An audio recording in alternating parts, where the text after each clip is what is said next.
Philosophy का पितामह कहें, पर मेरी नजरों में तो वो विज्ञान के पितामह थे।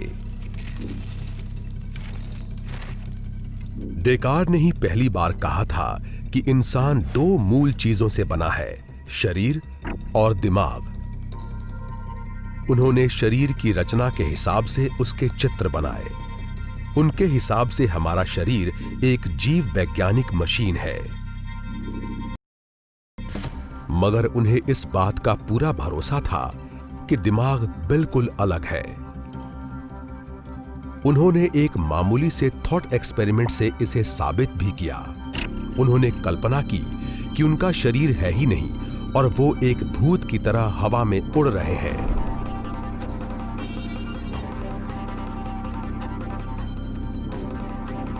ये बात भले ही अजीब लगे, पर ऐसा करना आसान था। फिर ये कल्पना करने की कोशिश की कि उनका दिमाग भी नहीं है, मगर वो ऐसा कर नहीं पाए। जाहिर है, बिना दिमाग के आप कोई कल्पना कैसे कर पाएंगे? तब उन्होंने इसे एक लाइन में बताया,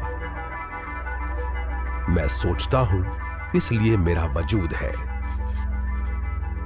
वो मानते थे कि बुनियादी तौर पर शरीर और दिमाग दो अलग अलग चीजें हैं। ये दोनों आपस में कैसे जुड़े हैं, इसका पता लगाकर ही हम ये जान पाएंगे कि जिंदगी के मतलब का वैज्ञानिक आधार क्या है।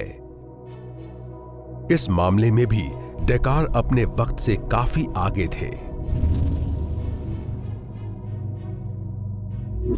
उन्होंने कहा कि हमारा दिमाग हमारी रीढ़ के ऊपरी किनारे पर बने एक छोटे से उभार पाइनियल ग्लैंड से जुड़ा होता है। हालांकि वो पूरी तरह से सही तो नहीं थे, पर डेकार्ड काफी करीब जरूर थे। आज हम भी जानते हैं कि हमारा चेतन मन हमारे दिमाग की ही देन है। वो अंग इतना जटिल है कि मैं तो उसे दंग कर देने वाला मानता हूं।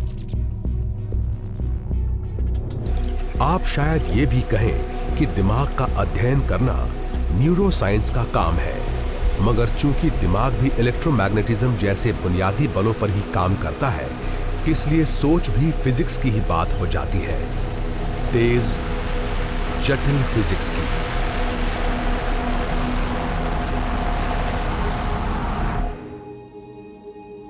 एक फिजिसिस्ट होने के नाते मैं इंसान के दिमाग को भी ब्रह्मांड की एक सबसे अनोखी रचना मानता हूं। अगर हम ये जान लें कि हमारा दिमाग किस तरह से ब्रह्मांड को समझता है, तब हम ये भी पता लगा लेंगे कि क्या इसका कोई मतलब भी है।